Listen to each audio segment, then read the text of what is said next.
시작하겠습니다. 어젯밤에 어떤 애가 와서 같이 가자고 자기랑 놀자고 했다. 스리 씨는 어렸을 때부터 가위에 자주 놀려서 이상한 것들을 보곤 했어요. 그리고 또 이상한 목소리를 들었던 적이 많았죠. 가위에 눌릴 때면 병원복을 입은 아이, 검은 양복을 입은 아저씨, 가지각색의 귀신들을 보곤 했어요. 이들은 항상 수리 씨 곁에서 나랑 같이 가자, 나랑 같이 놀자 이런 말을 중얼거리는 경우가 많았죠.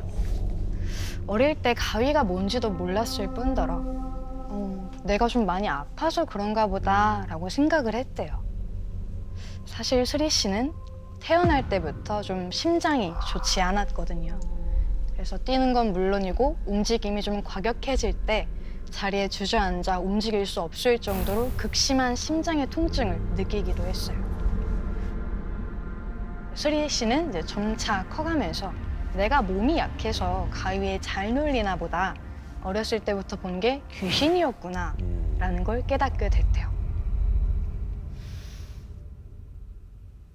그러던 어느 날 수리 씨가 고등학생이 되었을 때 수리 씨네 가족은 충청남도 천안의 한 아파트로 이사를 가게 됐대요. 여기다. 수라, 들어가자.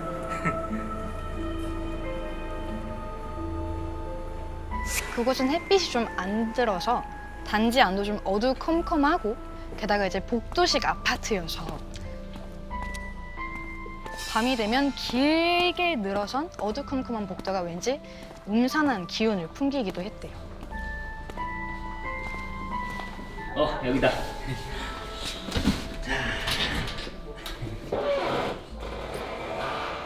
수리 씨의 새 방은 복도 쪽으로 창문이 나 있는 그런 방이었어요. 좀 무겁고 좀 불안한 마음에 별로 쓰고 싶진 않았지만 선택의 여지가 없어서 쓰게 됐는데, 아유, 수라, 걱정하지 마. 이거 엄청 튼튼해. 야, 이거 봐. 어서 한번 해봐.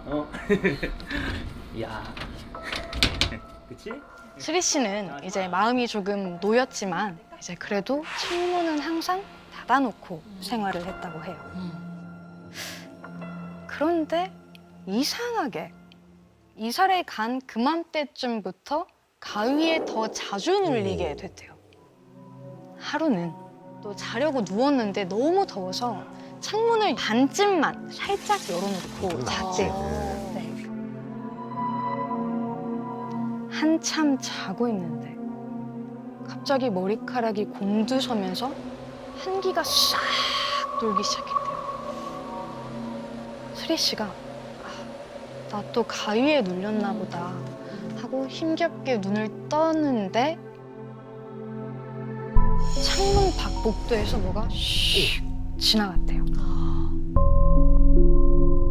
근데 발소리가 안 났대요. 그래서 수리 씨가 새벽이라 주민분들이 이제 좀 조심조심 했나 보다 이제 생각을 하고 이제 다시 창문 쪽을 바라보는데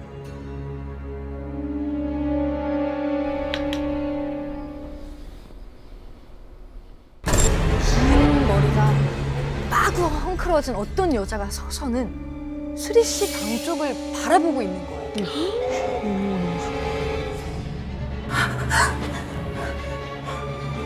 너무 놀라서 깜빡 이러는 순간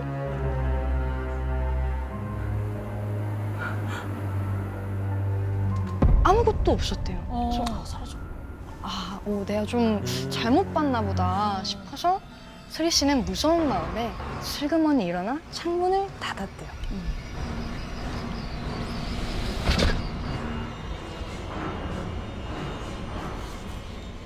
그러고 다시 이불에 누웠대요.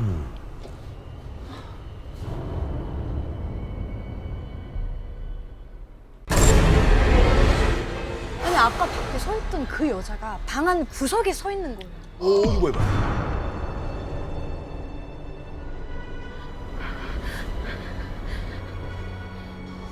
그 여자는 새빨간 원피스에 드러난 팔다리는 딱딱하게 굳어있는 시체 같아 보였대요. 그런데 그 송장 같은 팔다리와 대비되게 바로 손톱에는 시뻘건 매니큐어가 칠해져 있던 거예요. 수리 씨는 너무 무서워서 두 눈을 꾹 감고 이 시간이 지나가기를 꾹꾹 기다렸다고 해요. 버티자. 괜찮다. 아침이 오면 사라진다. 괜찮다. 그런데 그때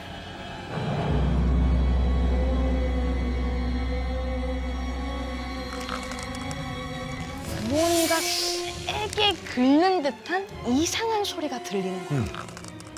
수리 씨는 너무 소름이 끼쳐서 그 소리에 저절로 눈이 떠졌어요.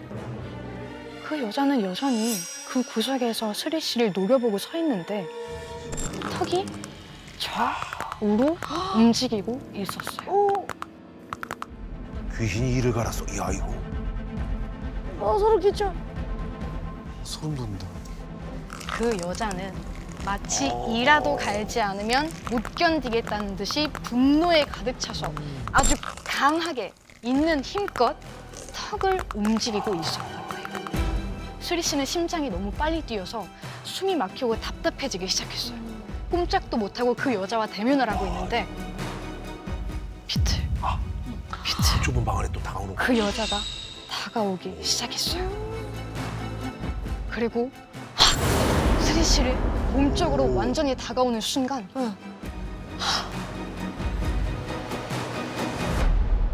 수리 씨는 가위에 풀리면서 일어났어요. 두려움 때문에 쏟은 땀이 이불을 축축하게 적시고 있었죠. 마치 죽임을 당할 것 같은 공포를 느낀 수리 씨는 날이 밝을 때까지 잠들지 못했어요. 다음 날 수리 씨는 끔찍한 고통을 또 마주하게 됩니다. 또 공포구나.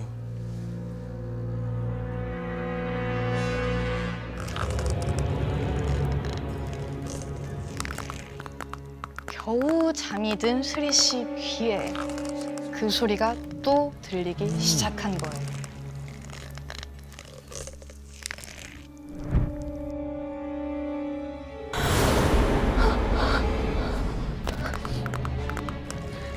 수리 씨는 눈을 꼭 감고 그래, 어서 빨리 이 순간이 지나가길 바랬어요.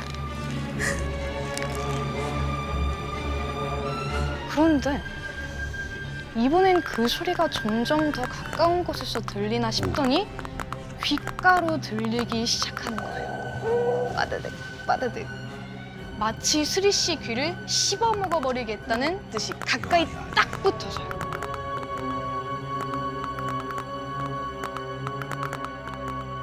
그러다 어느 순간 뚝!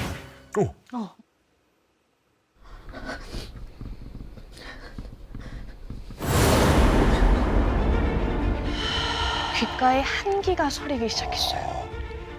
그리고 작은 속삭임이 들리기 시작했죠.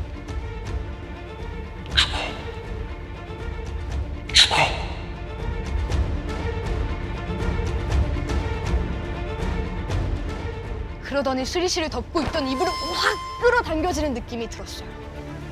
그리고 곧 이어 마치 얼음덩어리가 닿은 것 같은 차가움이 팔에 느껴졌어요.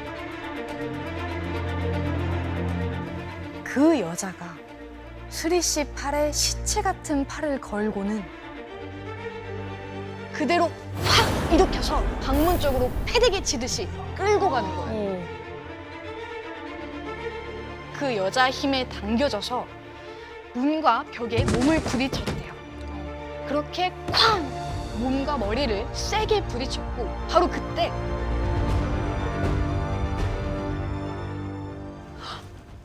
가위에 풀리면서 잠에 깼대요. 지도 가공이네. 가위가 네. 너무 세다, 가위가. 일어나서 앉아서 급하게 숨을 몰아쉬고 있는데 이불이 방문 쪽으로 가 있는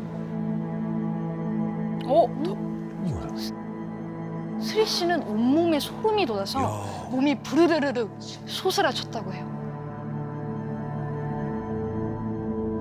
헉헉거리면서 겨우 정신을 차리는데 분명히 분명히 가위에서 깼다고 했어요, 저는. 근데 빠드득 빠드득 빠드득 그 여자 입에서 났던 끔찍한 소리가 계속해서 들리기 시작하는 거죠. 깼는데? 네. 뭐지? 분명히 깼는데? 당황한 스리 씨는 방을 둘러봤어요. 뭐야? 그 소리는 방 창문 쪽에서 나고 있었던 오 거예요. 밖에 있어서 그럼. 스리 씨는 힘겹게 몸을 일으켜 천천히 창문 쪽으로 다가갔어요. 그리고 덜덜 떨리는 손으로 창문을 확 오. 눌렀죠. 창문을 연 스리 씨는 정체불명의 눈과 마주쳤어요. 스리 씨 방 창에 방충망을 자르고 있었던 거죠. 스리 씨는 너무 놀라서 비명도 나오지 않고 창문을 잡은 그대로 굳어서 움직일 수가 없었어요. 그 남자는 스리 씨를 휙 보더니 방범창 사이로 손을 넣어서 스리 씨를 잡으려고 했어요. 어머머머. 미쳤어. 스리 씨는 그제야 뒤로 화들짝 급하게 물러나면서 비명을 지른대요. 오. 곧이어 남자는 나지막한 목소리로 아이씨. 욕을 내뱉더니 출구 쪽으로 잽싸게 도망을 갔다고 해요. 그 스리 씨 비명에 놀란 아버지가 방으로 달려오셨고 어떤 아저씨가 창문에 상황을 들은 아버지가 급히 복도로 달려나갔지만 누구야? 이미 그 남자는 도망간 상태였어요. 그리고 아빠가 방 창문을 확인해 보니까 방범창은 이미 나사가 다 풀려져 있는 아이고 상태였고 야 큰일 날 뻔했네. 만지기만 해도 또 훌렁 벗겨지는 아하. 그런 상태였고 방충망은 잘려져서 해요.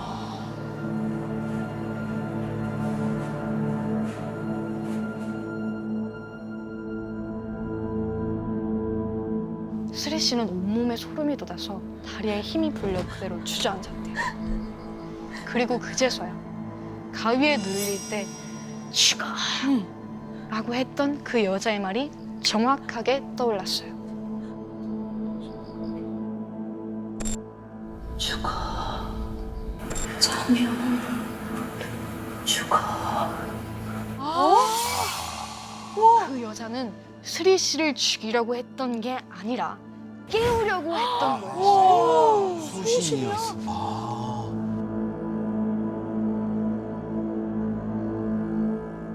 그리고 위험한 방에서 데리고 나가려고 했던 거예요. 그래서 걔 끌었구나. 만약 그 여자가 스리 씨를 깨우지 않았더라면 그래서 아슬아슬하게 남은 방충망마저 자른 강도가 고온이 잠든 스리 씨 방으로 들어왔다면 과연 어떻게 됐을까요?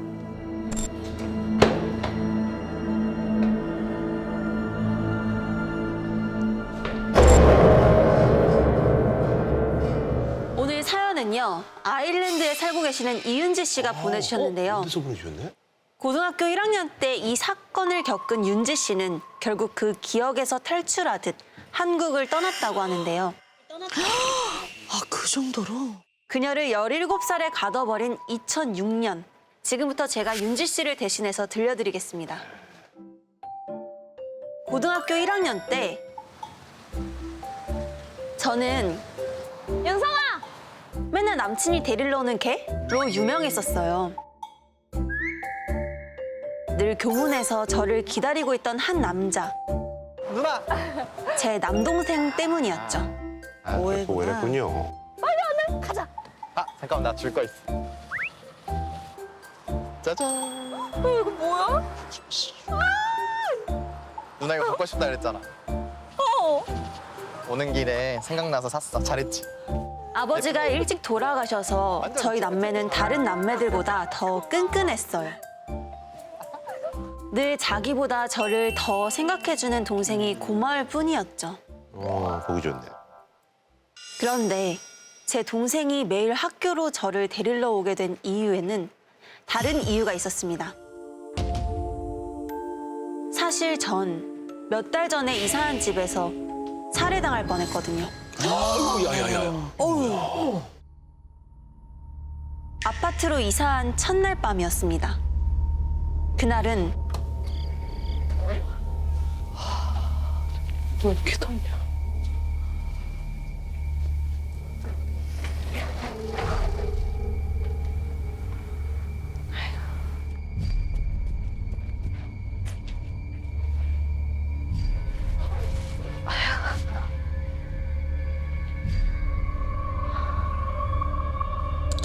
자다가 누가 저를 쳐다보는 것 같은 느낌에 눈을 떴는데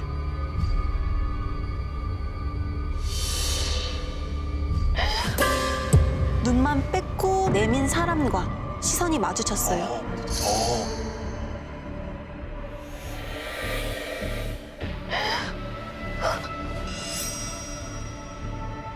그런데 그때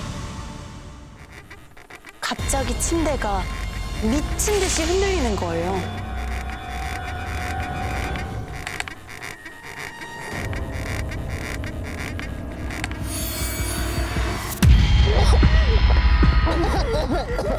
하얀 셔츠를 입은 여자가 제 목을 조르기 시작했어요.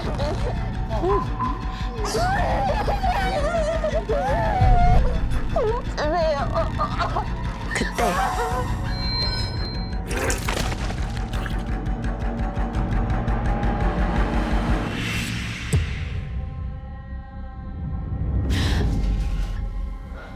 저는 그렇게 잠에서 깼습니다.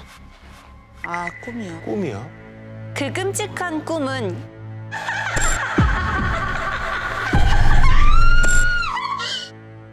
열흘 넘게 반복됐어요. 열흘이나. 밤마다 여자한테 시달리다 보니까 아예 뜬 눈으로 밤새는 날이 많아졌습니다. 이때까지만 해도 제가 시험 공부로 스트레스를 심하게 받고 있는 거라고 생각했어요.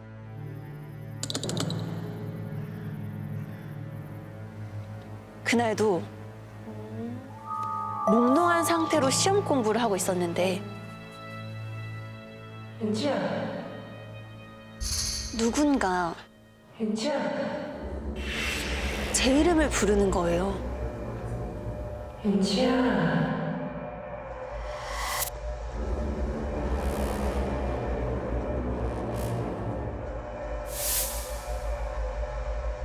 그런데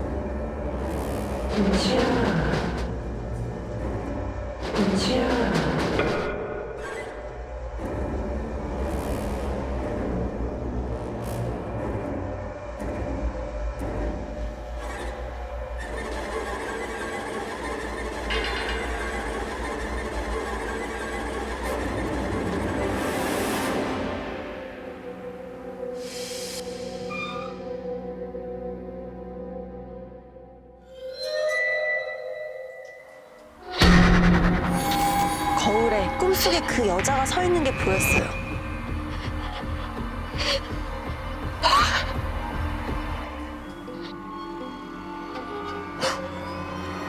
뒤를 돌아보니까 아무도 없었습니다.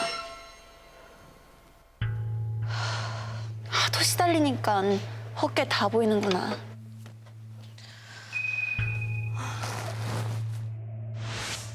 시간이 얼마나 지났을까요?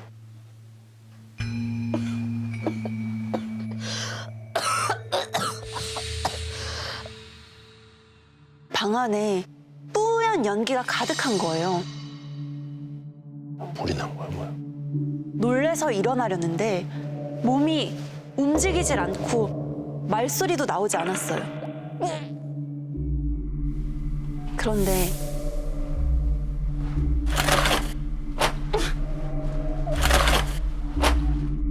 어디선가 뭔가를 찢고 바닥에 던지는 소리가 나는 거예요.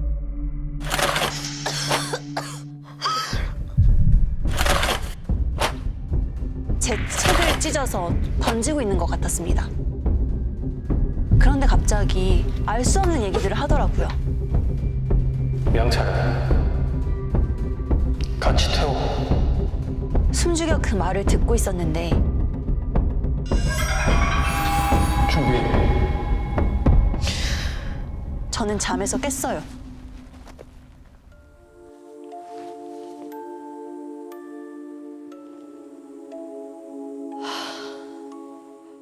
가만히 생각해보니까 검은 옷을 입은 두 남자, 창백한 얼굴, 저승사자인 것 같았습니다. 어머. 준비를 하라니? 대체 뭘? 뭔가 불길한 두려움이 몰려왔어요. 하지만 다행히 학교에서 별일이 있진 않았습니다. 그 대신 하루 종일 예민해져 있었더니 긴장이 확 풀리면서 빨리 집에 가서 눕고 싶더라고요. 서둘러 아파트 엘리베이터에 타자마자 저희 집 층을 누르려는데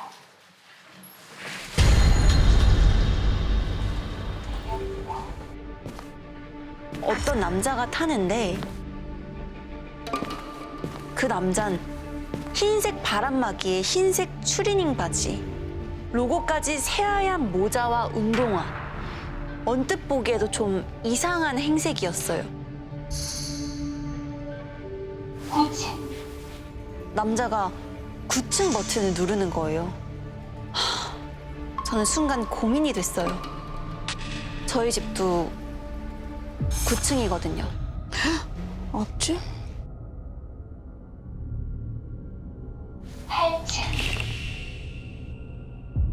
그런데 자기야.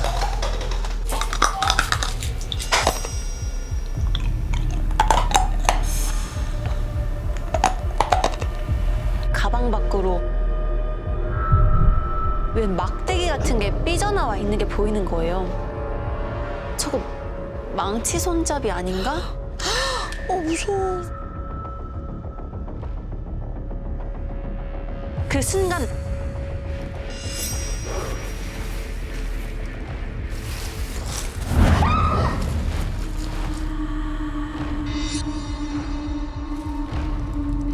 가방에서 꺼낸 건 사탕이었습니다. 저는 그냥 빨리 내려버리고 싶은 마음뿐이었어요. 그런데 엘리베이터가 눌러놨던 8층 버튼이 꺼져 있는 거예요. 어머.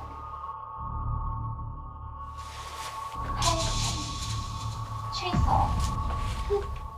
8층. 취소. 취소. 취소. 취소. 취소. 취소. 취소. 취소.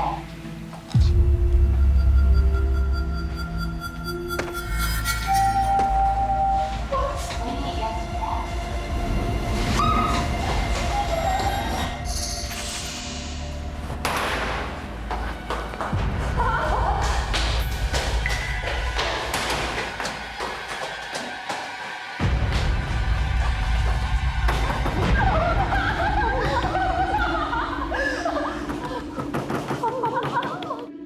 집에 없어 그래.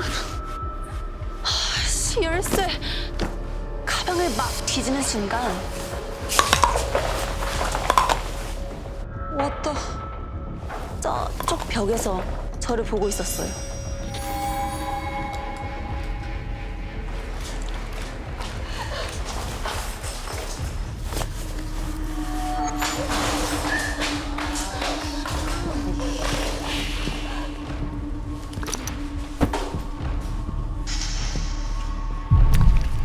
그건 손도끼였어요. 도끼. 즐거워 죽겠다는 표정으로 걸어오는데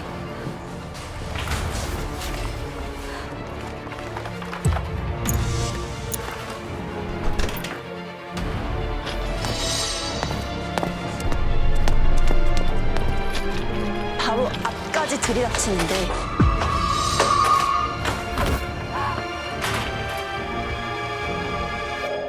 저는 간신히 문을 열고 들어와서 그대로 풀썩 주저앉았어요. 누나. 방에서 자고 있던 동생이 문소리에 놀라서 뛰쳐나왔더라고요. 벌벌 떨면서 자초지종을 설명하는데 그 새끼 어딨어? 밖에 있어? 이씨. 화가 난 동생이 문을 벌컥 열어버린 거예요. 그 남자는 계속 아파트 복도에서 절 기다리고 있었나 봐요. 문을 확 열고 나와서 너 누구야? 라고 소리치니까 당황해서 계단으로 막 도망갔습니다. 경비 아저씨 말로는 원래 항상 잠가둔 옥상 자물쇠가 그가 강제로 문을 열려고 한 것처럼 파손되어 있었다고 하셨어요. 아마 그 흰옷 입은 그 남자가 절 옥상으로 끌고 가서 나쁜 짓을 하려던 게 아닐까 하시더라고요. 너무 무서워. 경찰을 불러서 같이 엘리베이터 CCTV를 확인해 봤는데 얼굴이 하나도 안 잡혔다는 거예요. 벌써 사각지대가 어디인지 다 파악하고 있었던 거죠. 대신 아파트 주변에 다른 CCTV를 확인해 본 결과 오랫동안 절 미행하면서 몇 시에 어디로 가는지 동선을 다 파악하며 예행 연습을 한 것 같다고 말씀해 주셨어요. 한두 번 해본 솜씨가 아니라서 다시 절 해치러 올 것 같으니 조심하라고 당부까지 들었습니다. 어머. 타겟이네 이거. 저는 그날 이후로 매일 트라우마에 시달렸습니다. 그 아저씨가 언제든 저를 다시 찾아올 것만 같았거든요. 그러다 하루는 집에 있는데 네, 잠시만요. 갑자기 초인종이 미친 듯이 울리는 거예요. 트라우마 생기겠다.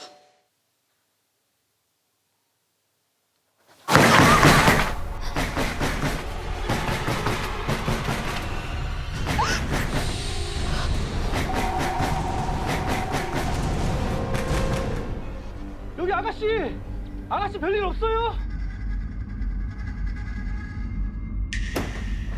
아가씨. 다행히 순찰을 나왔던 경비 아저씨였어요.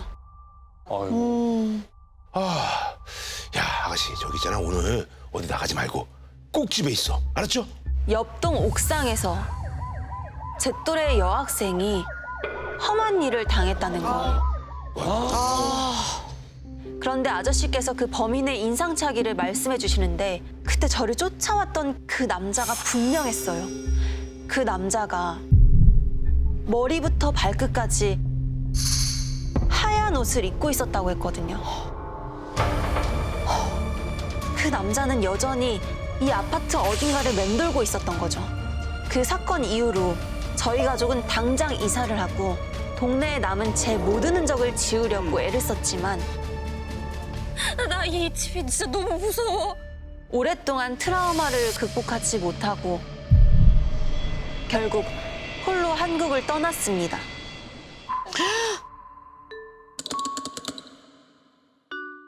윤성아. 잘 지냈지. 그리고 아일랜드에서 새로운 삶을 꾸려가고 있던 어느 날이었어요. 윤성아, 근데 나 내일 일찍 일어나야 돼서 내일 연락할게. 응. 자고 있는데 어디선가 매캐한 냄새가 나더라고요. 눈을 뜨니까 뿌연 연기로 가득 차 있었어요. 아이 대성. 아, 연기. 준비해. 그때 악몽이 떠올라서 황급히 일어나려는데 제 몸이 움직이질 않는 거예요. 저는 그제서야 깨달았습니다. 뭐야 이거? 제 몸이 밧줄에 묶여 있다는 걸요. 그때 이제는 가야지. 그 남자들이었어요. 저승사자요. 여기까지 쫓아왔어? 그런데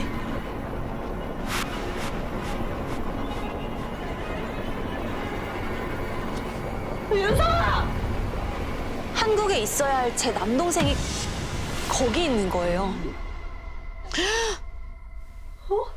내가 갈게. 날 데려가고 우리 누나 놔줘.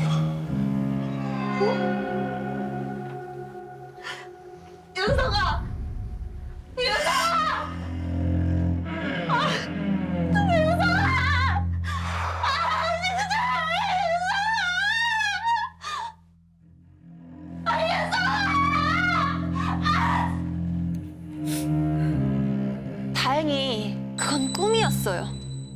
얼마 뒤에 한국에 있는 어머니에게서 전화가 왔었는데 남동생이 떠났다고 하더라고요.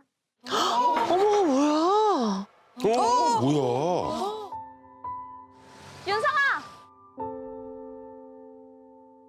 누나. 그때가 코로나가 심할 때라 동생이 있는 곳으로 바로 가서 얼굴을 볼 수 없었는데 저 대신 남동생이 간 것 같은 죄책감이 들면서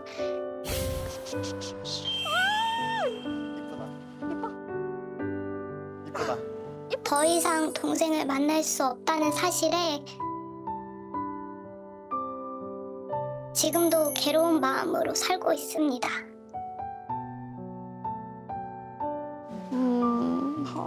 목소리에서 벌써. 저는 그날 죽었어야 하는 사람입니다. 아무 죄 없는 제 동생이 저 대신 죽었다는 죄책감 때문에 하루하루 숨 쉬는 게 너무나 고통스럽습니다. 저는 어떻게 살아가야 할까요?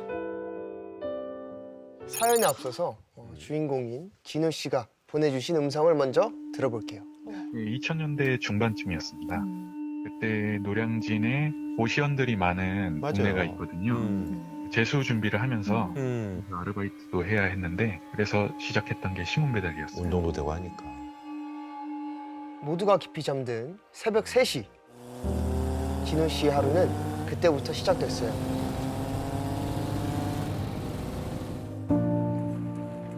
해가 뜨기 전까지 배당된 곳에 신문 배달을 마치면 끝나는 일이었죠.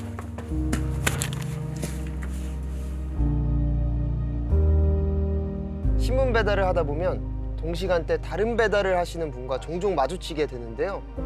그 중에서도 우유 배달 아저씨랑 자주 마주쳐서 그때마다 남은 물건을 서로 교환하곤 했습니다. 아유, 학생 고생하네. 저 우유 하나 마셔요. 오, 감사합니다. 날씨 진짜 춥다 오늘. 네, 그러게요. 저도 이거 하나 남았는데 가져가 가실래요? 이렇게 간혹 마주치는 사람들과 인사를 하고 나면 새벽녘에 무서움이 조금 덜어지곤 그렇죠. 했죠. 그러던 어느 날 배달 보급소에서 신규 구독자 주소를 하나 받았는데 구석에 위치한 아주 낡은 아파트더라고요.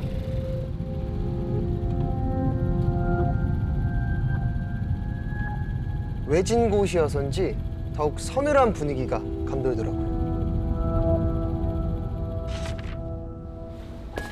구독 신청이 들어온 곳은 이 아파트의 꼭대기층이었어요.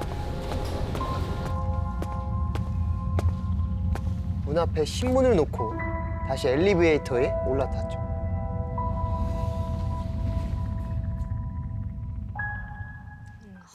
아, 깜짝이야. 옛날 엘리베이터 소리가 이랬어. 엘리베이터가 멈추고 아무 생각 없이 내렸는데 뭔가 이상한 거예요. 뭐야?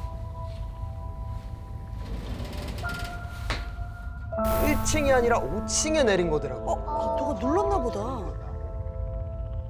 진우 씨는 다시 엘리베이터에 올라서 버튼을 확인했어요. 뭐야? 분명 1층 버튼을 눌렀는데 버튼에 불이 들어와 있지 않더라고요. 그래서 다시 버튼을 눌렀죠. 1초, 2초, 3초. 엘리베이터가 꿈쩍도 하지 않는 뭐야 이거? 망가졌나? 뭐야? 이상하게 섬찟한 느낌이 들기 시작했어요. 그러던 그때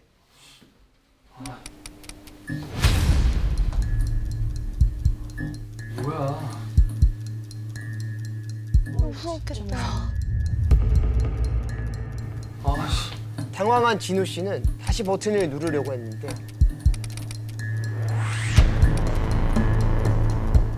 거울 쪽에서 계단으로 가야지 이럴 때. 뭔가 쎄한 느낌이 거울 속에 비친 내 모습이 보이는데 웬 시꺼먼 형체가 우두커니 서 있는 게 비치는 거예요. 싫어. 엘리베이터의 열린 버튼을 그냥 미친 듯이 눌러 제꼈어요. 그렇게 가까스로 문이 열리는 순간 도망치다시피 그곳을 겨우 벗어났어요. 그리고 다음날 새벽, 전날의 악몽이 잊히기도 전에 진우 씨는 또다시 그렇지, 거기 또 배달 가야지. 그 아파트 앞에 서 있습니다.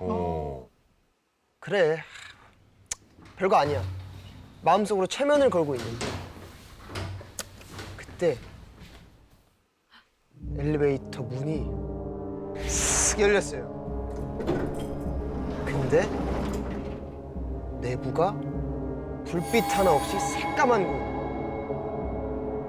타지 마. 타지 마. 타지 마. 계단으로 가자. 계단으로 가자. 그 모습을 보니까 왠지 이 엘리베이터를 타선 안 될 것 같은 느낌이 들더라고요. 진우 씨는 결국 꼭대기층까지 걸어 올라가더라. 오래된 아파트라 그런지 계단도 너무 어두컴컴한 거예요.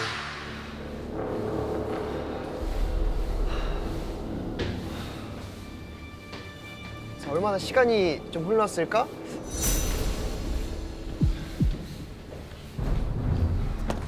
힘겹게 14층에 도착한 진우 씨는 문 앞에 신문을 던지고 계단을 재빨리 내려가기 시작했어요.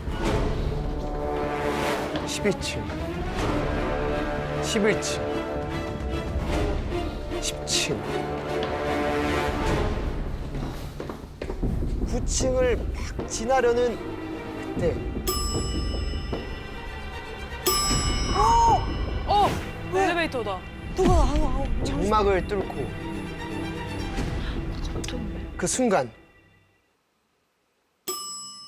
엘리베이터 문이 스르륵 열리며 환한 빛이 새어 나오는데 아까 꺼져 있었잖아. 어떤 여자 한 명이 엘리베이터에 타고 있는 게 보였어요. 이제 정상 작동을 하나 보다 사람 있다. 생각하고 올라타려는데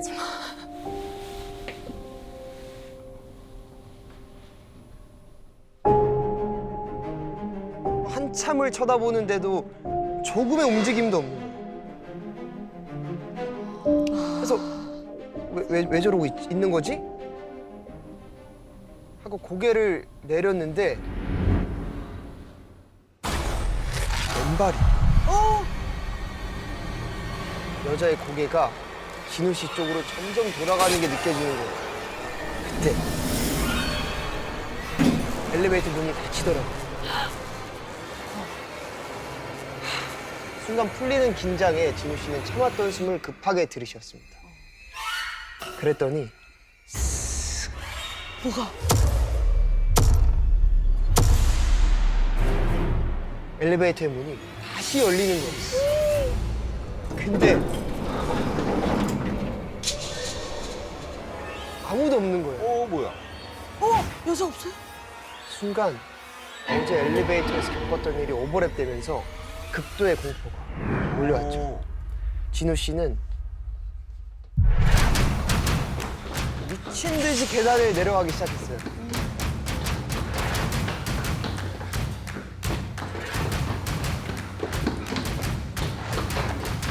어떻게 1층까지 갔는지 생각도 안 나요.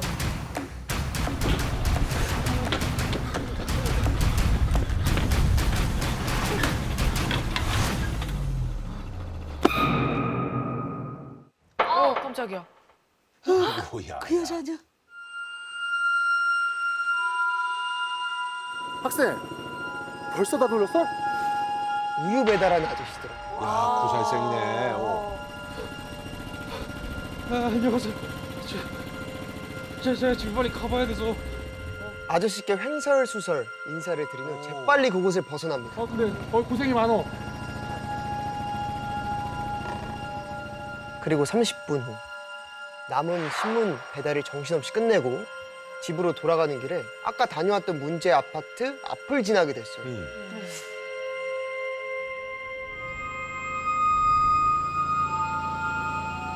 근데 아직 날이 밝기도 전인데 아파트 앞에 사람들이 웅성웅성거리면서 엄청 모여 있는 거예요. 사건이 났나? 뭐 있다 뭐 있다.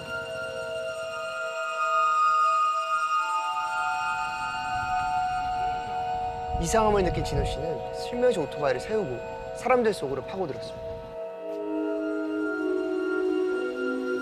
무슨 일 있어요? 아 유아 엘리베이터에서 사람 떨어 죽었대요.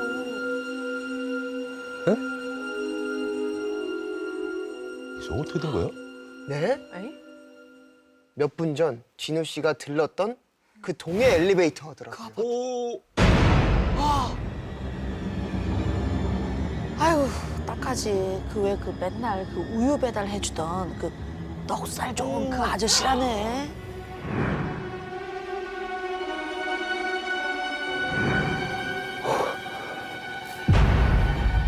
어머.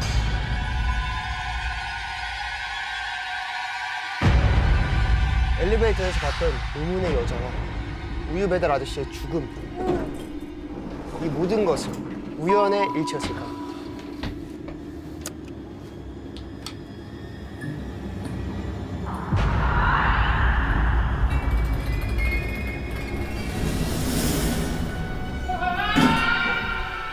저에게는 중학교 때부터 친하게 지내온 윤영진이라는 어허. 13년 지기 친구가 있습니다. 어머니를 일찍 여의고 아버지하고 단둘이 생계를 꾸려가던 그 친구였는데요. 영진이 아버지는 전기 관련 출장 일을 많이 하셨기 때문에 그때마다 혼자 있을 영진이를 위해서 아침 일찍부터 밥과 국을 놓고 가실 만큼 따뜻한 아버지였습니다. 그러던 어느 날 영진이에게 이상한 일이 생깁니다.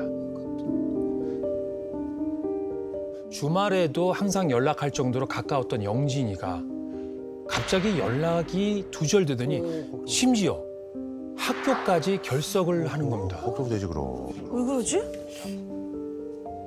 이건 좀 이상하다 싶어서 집으로 찾아갔죠.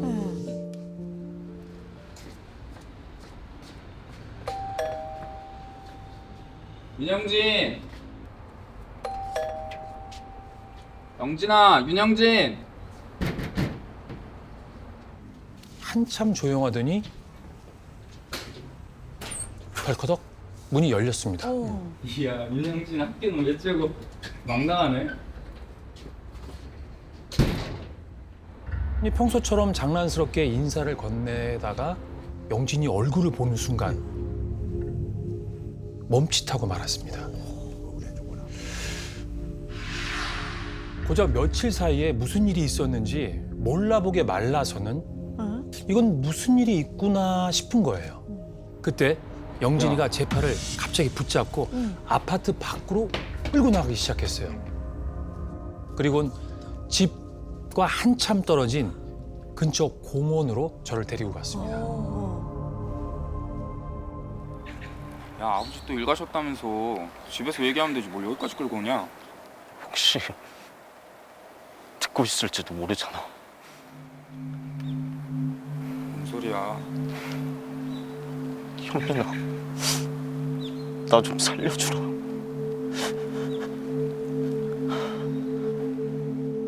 어리둥절 쳐다보는 저에게 영진이가 조심스럽게 꺼낸 이야기는 이랬습니다.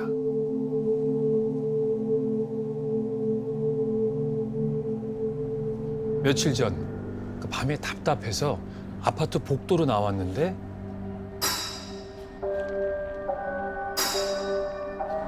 아파트 앞 가로등 아래서 허리가 정말 이렇게 기역자로 굽은 까만 형체가 손에 무언가를 들고 가로등 기둥을 깡깡 치면서 앞을 멍하니 쳐다보고 있는 거예요.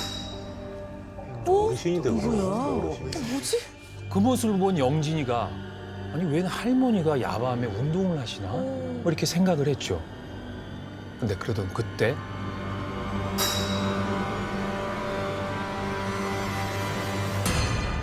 눈이 마주칩니다. 순간 묘한 선뜩함이 몰려오는데요. 그 노파가 손에 들고 있었던 물건은 영진이가 있는 방향을 가리키며 들어 보이더니 뭐야 봤네. 까딱 까딱 까딱 까딱 까딱 5번을 까딱거리는 거예요. 의미가 있네. 순간 영진이는 소름이 확 끼쳤습니다. 영진이 집이 5층이요. 센 거야. 네, 5. 우리 집 층수를 센 건가? 이렇게 싶은 거죠. 센 거야. 그 순간 아파트 입구 쪽으로 스멀스멀 움직이는 노파의 모습이 보였어요. 영진이는 이상한 불안감이 엄습해서 후다닥 집으로 들어와서 잠긴 현관문부터 체크했습니다. 저거 장난이지. 근데 그러던 그때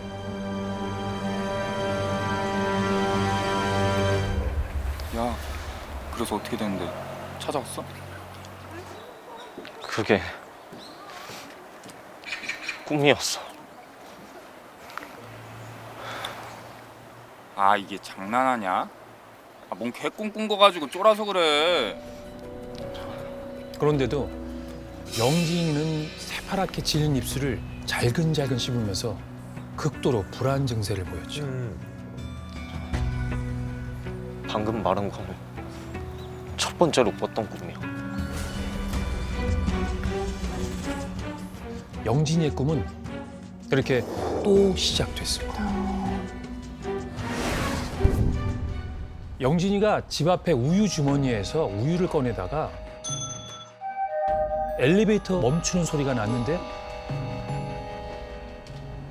그 소리가 들려서 무심코 쳐다봤더니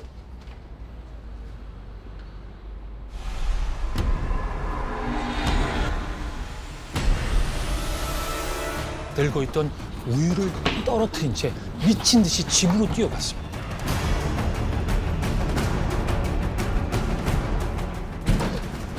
들어가서 문을 잠그고 그리고 현관문을 등지고 주저앉아서 두려움에 바들바들 떨다가 깨어나게 됐죠. 저는 그때까지만 해도 무서운 이야기 듣는 것 마냥 너무 흥미로운 거예요. 왜? 여기 뭐가 있었는데? 어젯밤 꿈에서 봤던 그 이상한 사람.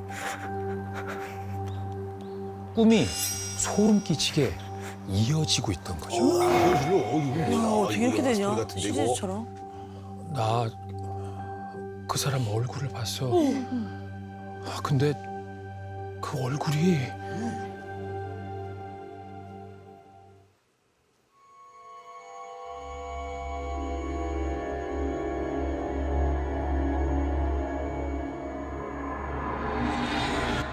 그 검은 형체의 모습은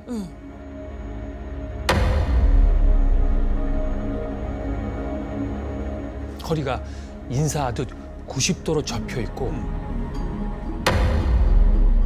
입은 중구난방으로 자란 것처럼 뾰족하게 박힌 치아가 보였어. 그리고 한 손에는 겉보기에도 위협적인 커다란 펜치를 들고 있었다고 했어. 영진이는 다시 잠들면 그것이 자신을 덮칠까 봐 두려움에 잠을 자지 않고 버텼다고 했어. 횡하지 얼굴이. 그러던 그때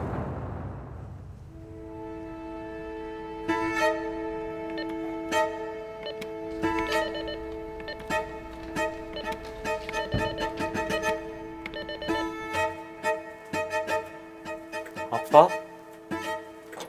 현관문을 철컥 열었어. 그러자 새까맣고 자글자글한 손이 현관문을 턱 하고 잡는 거야. 기겁한 영진이는 문을 힘껏 잡아당겼지만 결국 활짝 문이 열리고 말았어. 어젯밤 꿈에서 봤던 그 흉측한 노파였어.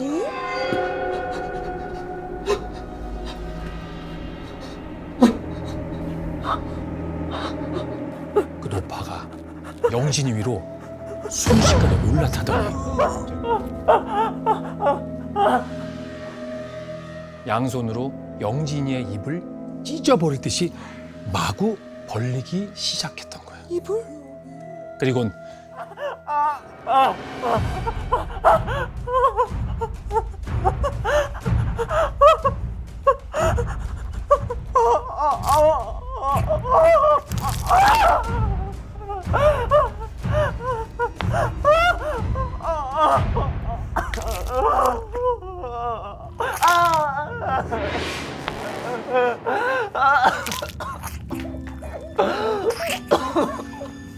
그렇게 노파는 영진이의 어금니를 모조리 뽑아버립니다.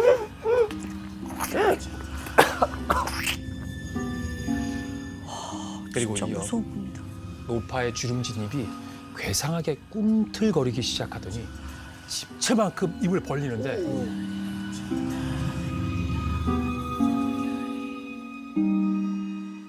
입속엔 수십 개의 들쭉날쭉한 이가 빼곡히 박혀 있었던 겁니다. 입 안에? 끔찍한 광경은 그게 끝이 아니었습니다. 그 노파가 영진이의 어금니를 자신의 잇몸 속에 우겨놓기 시작하더니 그리곤 만족한 듯이 손뼉을 치면서 입이 찢어져라 깔깔 웃어버려. 너무 기괴하다. 그걸 끝으로 영진이는 자리에서 기절을 했고 잠에서 일어나 보니 침대 위였어요. 또 잠이 들어요? 무서운 꿈을 꿨네. 꿈이야 승시야 이거. 영진이는 두려움에 온몸을 이불로 감싸고 덜덜 떨어야 했습니다. 그렇게 뜬 눈으로 하루를 꼬박 새우고 미친 듯이 쏟아지는 잠과 싸우고 있을 무렵 그때 제가 집으로 찾아갔던 거죠. 세 번 연속 끔찍한 꿈을 꾼 영진이의 상태는 상당히 심각해 보였어요. 현민아, 이가 빠지는 꿈은 흉몽이라는데 내가 대체 왜 이런 꿈을 꾸는지 모르겠다. 나 어떡하냐? 나 진짜 미칠 것 같아. 야, 아니야. 그런 거 다 미신이잖아. 그냥 꿈이잖아. 어?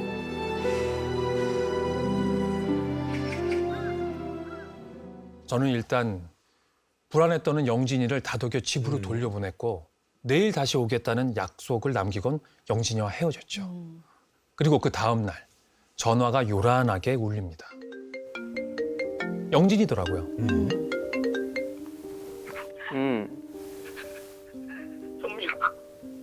현민아. 야, 왜 그래? 우리 아빠가. 영진이의 전화를 받은 전 한동안 아무 말도 할 수가 없었습니다. 왜 그래?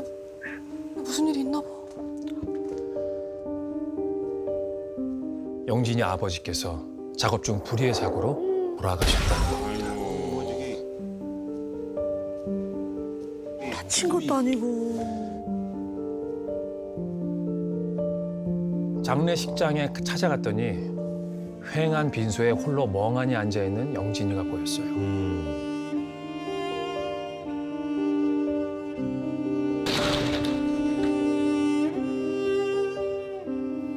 다 내 꿈 때문이야. 내가 죽었어야 했는데 나 때문이야.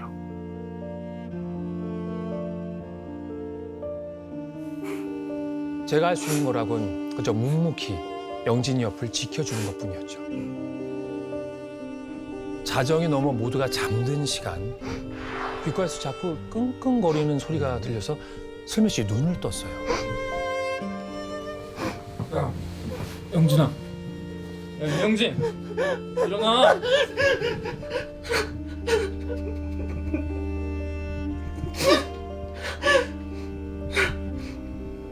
또 꿈을 꿨어. 끝난 줄 알았던 그 소름 끼치는 악몽이 다시 시작된 거였습니다. 장례식장 앞에서 전날 밤 꿈에서 본 그 괴물이 펜치로 가로등 기둥을 미친 듯이 치고 있다던 거야. 왜 그러는 거야?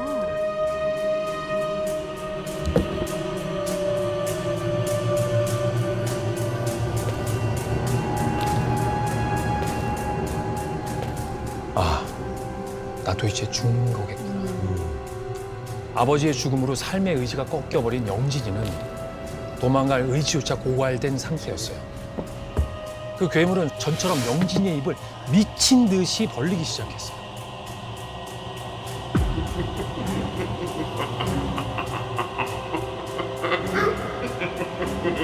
그때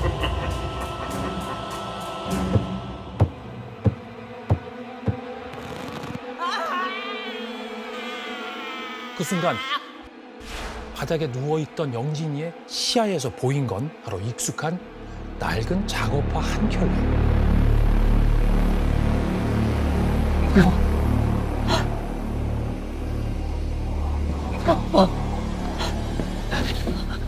아빠, 가지 마. 나 두고 가지 마, 제발. 아빠. 아빠.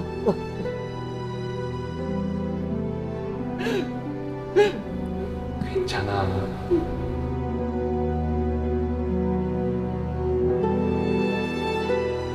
이제 다 괜찮아.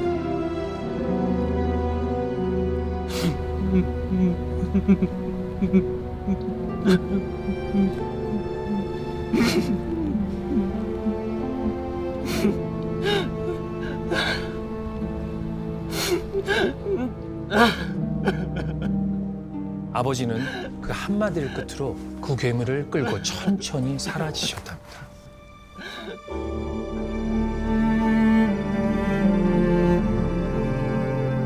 영진이는 아버지가 시야에서 사라질 때까지 울음을 토해내다가 꿈에서 깨어나게 됐대요. 그래서 일어나자마자 그렇게 대성통곡을 했던 겁니다. 아이고. 영진이는 아버지가 마지막 가는 길에 자신을 위해서 그 괴물을 데려간 것 같다고 그렇게 말을 하더라고요. 왜냐하면 그 후로 신기하게도 그 흉측한 괴물이 나오는 꿈을 더 이상 꾸지 않게 됐다고 합니다. 맞네. 아빠가 그리고 그 네 번째 악몽 덕분인지 영진이는 슬픔을 딛고 지금도 씩씩하게 잘 살아가고 있다고 합니다.